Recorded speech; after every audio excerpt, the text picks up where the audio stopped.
उत्तर प्रदेश के मेरठ में हुए सौरभ राजपूत हत्याकांड के बाद से लोग मानो शादी से ही डरने लगे कि क्या पता कि कोई मुस्कान जैसी बीवी ना मिल जाए। अपने बॉयफ्रेंड साहिल शुक्ला के साथ मिलकर मुस्कान रस्तोगी ने अपने पति को पहले मौत के घाट उतारा, फिर उसकी लाश के टुकड़े किए और उन्हें एक प्लास्टिक के ड्रम में भरकर सीमेंट से सील कर दिया।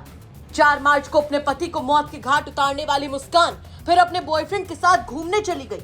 18 मार्च को जब ये मामला खुला तो सब इस दरिंदगी को जानकर सन्न रह गए। पुलिस ने दोनों को ही यानी कि मुस्कान रस्तोगी और उसके बॉयफ्रेंड साहिल शुक्ला को गिरफ्तार कर लिया और 14 दिन की न्यायिक हिरासत में भेज दिया।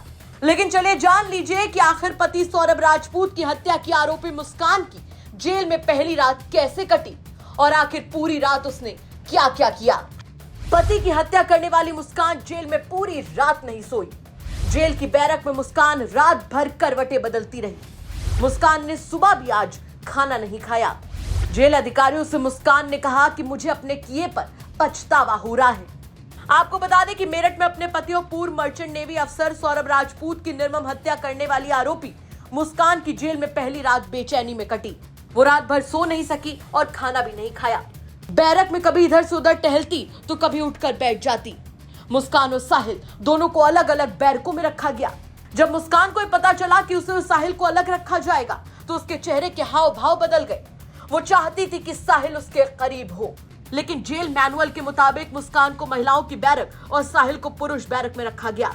पेशी के दौरान मुस्कान के चेहरे पर गहरा तनाव साफ दिखा। जब पुलिस उसे और साहिल को मीडिया के सामने लाई तब उसकी मांग में सिंदूर नजर आया।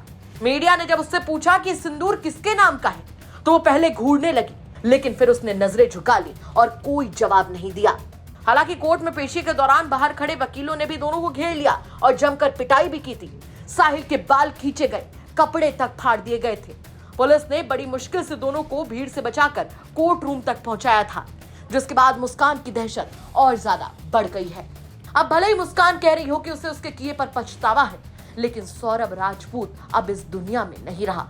क्या होगा उस बेटी का जब उसे पता चलेगा कि उसके पिता को उसकी मां ने ही मौत के घाट उतार दिया है। फिलहाल देखना होगा कि अब इस मामले में आगे और क्या कुछ निकलकर सामने आता है। मेरठ से उस्मान चौधरी की रिपोर्ट यूपी तक।